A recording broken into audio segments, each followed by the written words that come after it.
యుద్ధ భూమిలో అంపశయ్య మీద పడిపోయి బాణముల తలగడా మీద తల పెట్టుకుని ఒంట్లోంచి రక్తం అంతా కారిపోయిన తర్వాత కృష్ణ పరమాత్మని ఆపాదమస్తకం చూస్తూ చెప్తున్నాడు, నువ్వు ఎంత భక్త పరాధీనుడవో నాకు తెలుసు. యుద్ధ భూమిలోకి నువ్వు అర్జునుడికి సారథ్యం చేయడానికి వచ్చే ముందు ప్రతిజ్ఞ చేశావు, అస్త్రము పట్టను అన్నావు.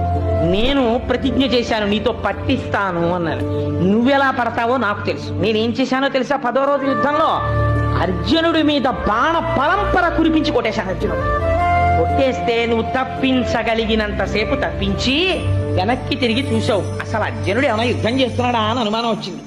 వెనక్కి తిరిగి చూస్తే పూచిన మోదుగు చెట్టులా రక్తం కారిపోతోంది బాణాలతోటి. అంతే. ఎందుకు వచ్చింది నీకు కోపం? నిన్ను నమ్ముకున్న వాణ్ణి నేను కొట్టానని కోపం వచ్చేసింది. ఆ కోపంలో నీ ఒడలు నీవు మరిచిపోయావు పరమాత్మ. అంత భక్త పరాధీనుడివయ్యా నువ్వు.